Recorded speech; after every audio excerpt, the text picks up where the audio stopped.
And happily for the occasion, Dundee are at full strength with Ian MacDonald fit again after missing the match against St Mirren midweek with an ankle injury. And alongside him in the key role at centre back will be one of Dundee's most promising players, Jim Smith. He celebrates his 22nd birthday today by trying to cope with the likes of Paul Sturrock and Davy Dodds. United too have all their top men available with Richard Gough restored to the defence. And they also have the bonus of Eamon Bannon back to the form, which earned him an international cap against Belgium in 1979 and prompted Jim McLean to pay a club record transfer fee of $165,000 to buy him from Chelsea the same year. The atmosphere within the stadium is electric as Dundee start the match. Each side for the moment playing towards their own supporters. The United supporters congregated behind Colin Kelly in the Dundee goal for the moment. Conditions may be a little bit difficult. The heavy rainfall which has affected Dundee makes the surface very wet indeed, and that might be a significant factor before the day is over. There is a joy to be inside Dens Park with this capacity crowd. While Dundee may be in something of a supporting role this afternoon, they do have the consolation of a very substantial gate. Cammy Fraser's lofted pass forward, being chased by Ian Ferguson. Now Sturrock. Bannon playing it back for Sturrock. Milne playing on the right flank for the moment for United. And his direct opponent will be Stuart McKimmie.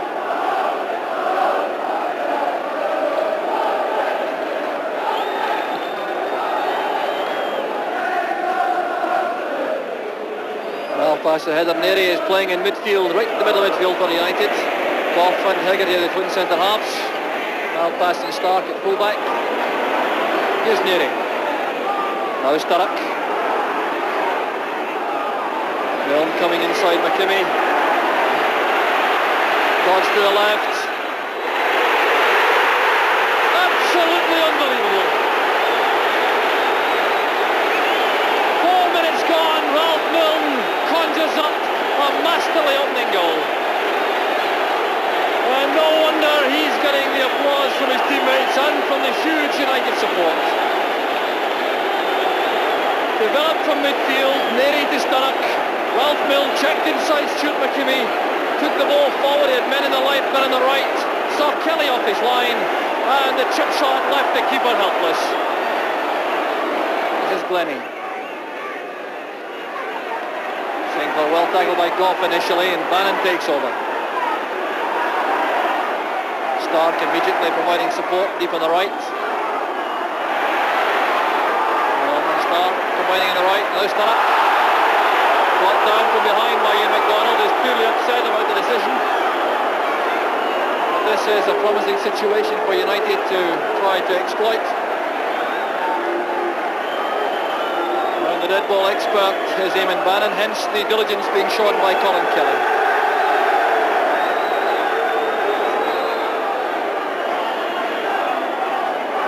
So Bannon with the free kick. Far post ball beyond everyone, including Richard Gough. Billy Kirkwood also tackled very sharply, but decision again goes to United.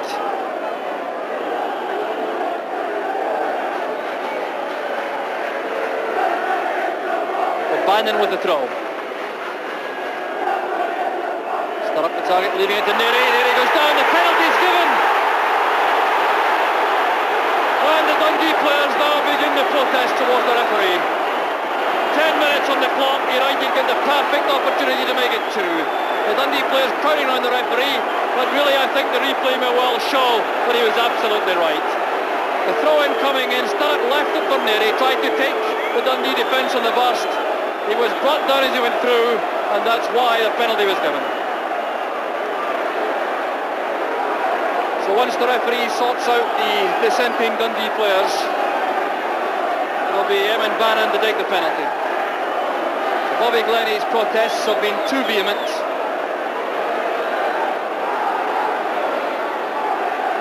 So a long wait now for Eamon Bannon.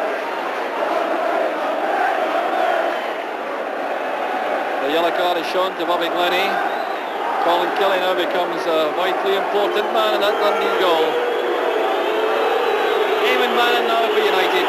Penalty expert, he's only missed once this season. He scored 5 out of 6. The miss was against Rangers just over a month ago. So Kelly facing Eamon Bannon.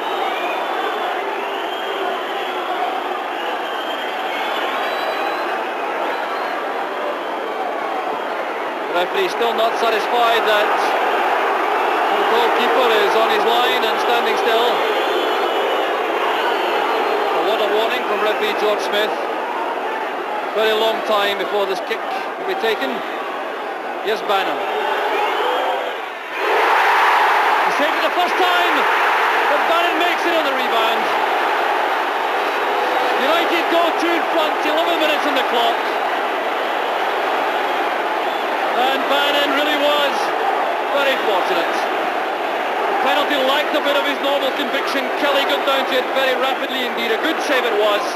And Bannon kept his head and knocked in the rebound to give him his 13th goal of the season. Again, easing it back to McAlpine.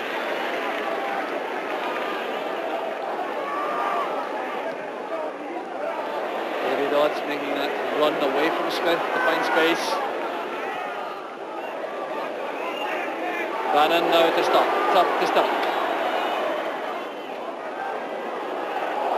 Oh, Kelly, lots of trouble. Well, the ball must have swerved in flight. He's pointing to the sun, which clearly caused them problems. And Sturrock almost got a bonus there. He's got a corner kick. That, honestly, was perhaps more than the cross deserved.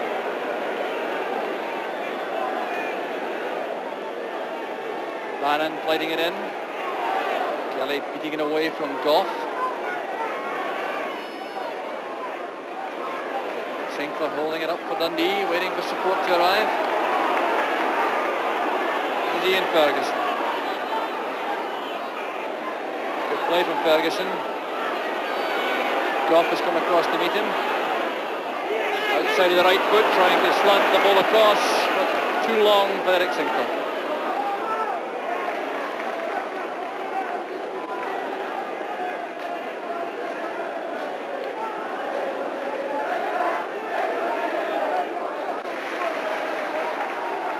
Sturrock taking the ball away from MacDonald. Dodds was giving chase, but Kelly was always the winner of that little race. Jim Smith.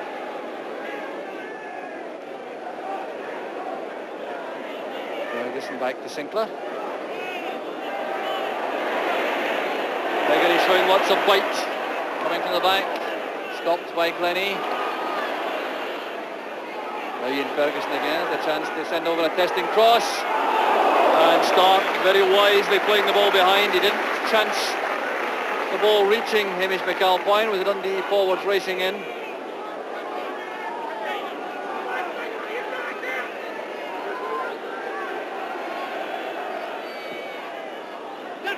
Ian MacDonald is up.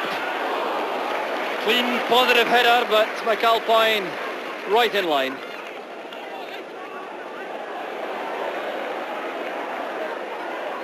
Kirkwood's got away from Stephen for the moment. Just beyond Sturrock.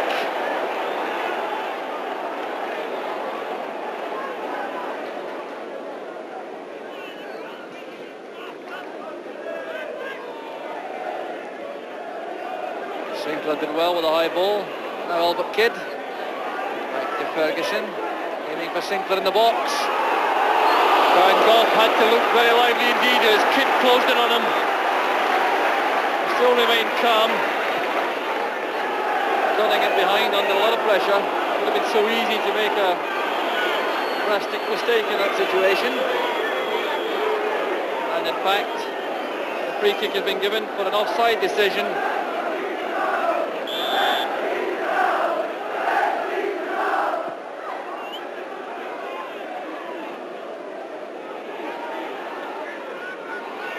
There's Bannon. Too many passes from the Dundee players going astray, giving possession away much too easily, I'm sure, for the liking of their manager Donald Mackay.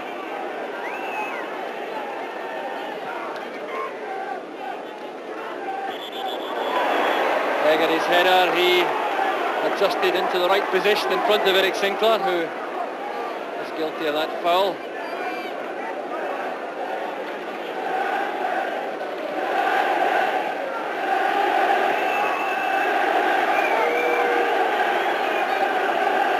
Hegarty's free kick.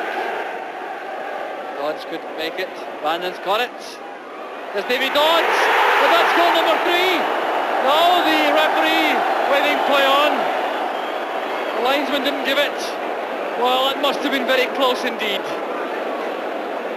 The ball carried forward from the free kick. Dodds couldn't reach it with the head, but Bannon caught it, played it back into Dodds, and that looked as though it hit the underside of the bar and went in. But the linesman in the ideal position said no. So here's Fraser now for Dundee. Sinclair coming in, it was watched carefully by Kirkwood, and Ferguson pulls one back. Beautiful goal from Ian Ferguson. And now it's the Dundee supporters' turn to celebrate, and the match is back in the melting pot. 29th minute, it was the cross on the right from Cammy Fraser which caused the problems. It was half-headed clear by Kirkwood down to that lethal right foot of Ian Ferguson. And McAlpine hadn't an earthly. There's Sinclair. McDonald.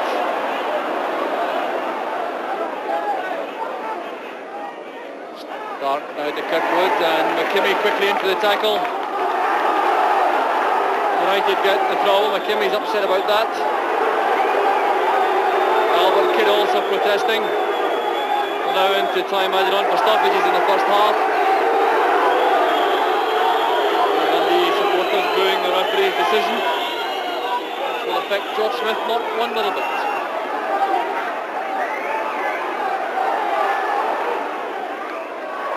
Kimmy got his head to it, Sturrock made the run.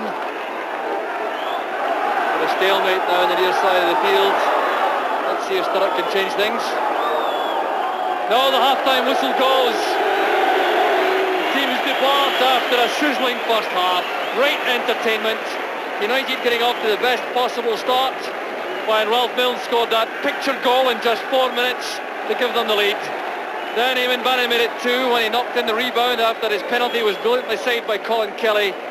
United appeared to be costing until Ian Ferguson drove home that goal just on the half hour to make it the slenderest of leads at half time.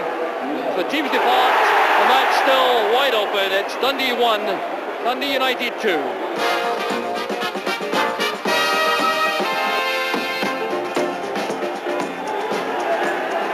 United start perhaps the most important 45 minutes in the long history. 45 minutes away from their first ever Scottish League Championship.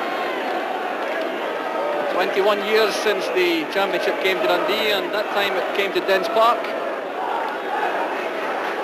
And the people with long memories may recall that Dundee lineup: Liney, Hamilton, Cox, Ethier and Wishart, Smith, Penman, Cosmo, Dean and Robertson. But it's now the United players who've got the attention as Sturrock plays it across. Dodds challenging. There's Cammy Fraser.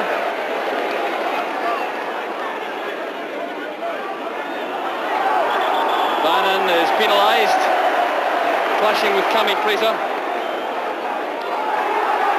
Well, there's no possibility whatsoever of Dundee making things easy for United. Plenty of tension out there in the field. No way in the world, of course, that Dundee will lie down to United in these circumstances, such as the intense rivalry in the city.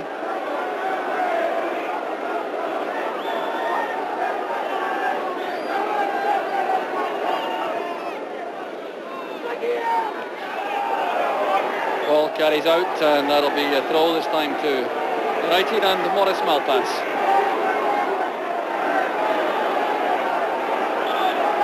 No question at all that the first half over the piece was dominated by United. That early goal from Ralph Milne settling them down into a very composed, confident brand of football which Dundee couldn't match. But things did turn a little when Dundee got the goal back, and that's what makes this second half still so fascinating.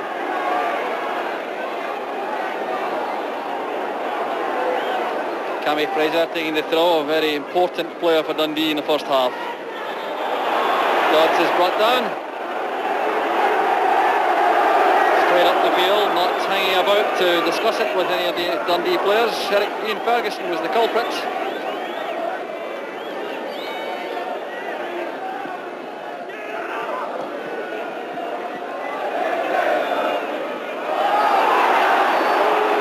Might have been penalised for the challenge on Fraser. The referee didn't think it was appropriate, so it's Sturrock and Greg on the left.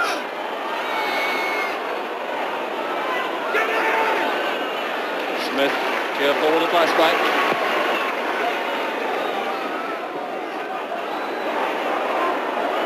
Kirkwood to Hegarty.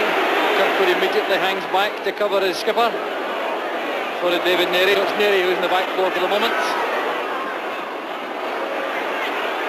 Oh, that's great play from Milne. He appeared to be impeded when he's run towards the red ball line, but his determination and pace carried him to the ball.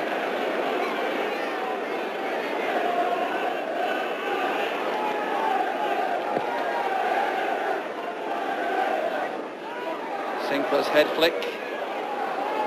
Null pass back to his goalkeeper.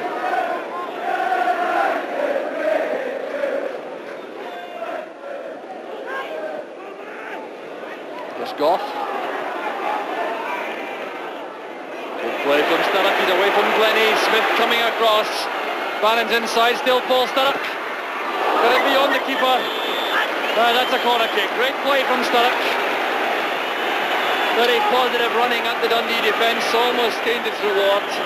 Took him on the outside, using Bannon the decoy, and Kelly going down at his feet.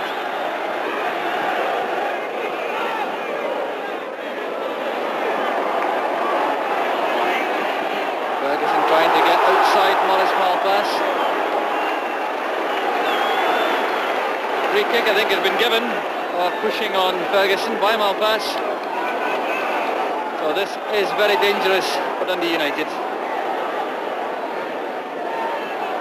Cammy Fraser is trying to make sure the wall is back, the required 10 yards.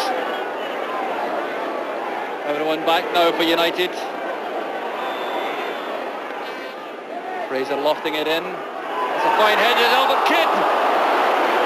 Well, that certainly wasn't far away. United moving dangerously.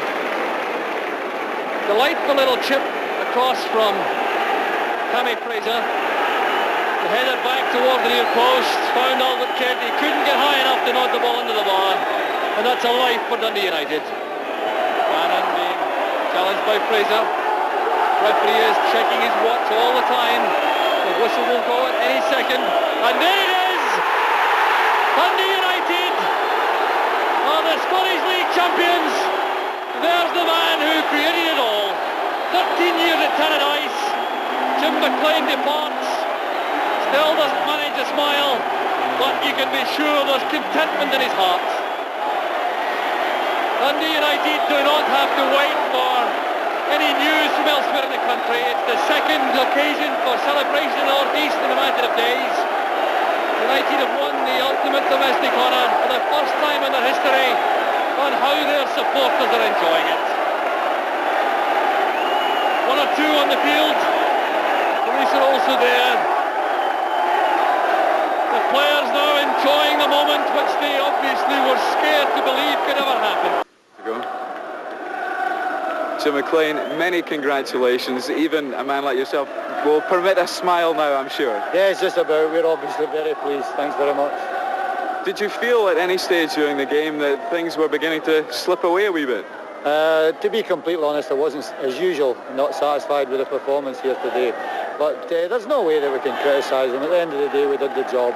Players most certainly didn't handle the tension today as well as they have done in the previous games. But we've won the title, that's the main thing. Can you put into words what it means for Dundee United to win the league? I know that the people that stand in this spot are the same thing every year, and we repeat over and over again that we just really, it hasn't sunk in. And in the end of the match, for the first time in 12 and a half years, I couldn't even say a word to the players. I just went over and shook their hands and congratulated them, because we're very, very pleased, but it probably will sink in sometime later tonight. What are the celebration plans for the club? Well, at the moment we're going down to Tannadice for a private celebration with the players and directors and friends, and then later tonight there's a Player of the Year dance from the supporters, and all the players will be appearing there with myself. But after that, tomorrow we'll have to ask these players to go back on the park at Forfar for a game. And there is, if I could mention here, a civic reception for the players in the City Square at 6 o'clock tomorrow night. We will be travelling by open deck bus through a short distance through the town to the City Square at 6 o'clock tomorrow night. I'm sure you'd want to pay tribute as well to the fans who've supported you so well in this run-in. Well, unfortunately, first of all, I've got to pay tribute to the way Dundee played today. I thought they played exceptionally well with no tension and on their play. But to me, the people that matter are the players, and secondly, the supporters. And I honestly believe that nowhere in Scotland does anybody grudge Dundee United in winning it. Our players have been very, very good over the season. Aberdeen have been very good, Celtic have been very good, but I'm sure there are very few people in Scotland grudge these players the title. I hope not. Certainly not. Jim, just looking back over recent weeks, do you feel that was a key point, that 3-2 victory at Parkhead, even with 10 men? Well, that was vital, but we can look back. We got beat with Bohemians. It was great for us going out to Bohemians in as much as we played Aberdeen on a Saturday, and it meant we had nothing less to do, didn't they? Won. They went there, they won. They went to Paisley and they won. They went to Parkhead and they won. The only blot was the time they went to Parkhead and lost 2-0. The players have won it the hard way. I hope if we can possibly win it next year, we'll make it a wee bit easier than we did this year. And the European Cup to think about. Yes, you know, I never even thought about that until you mentioned it now, but obviously that'll be far more difficult than the UEFA Cup, but we're fairly experienced in the UEFA Cup and it should help us.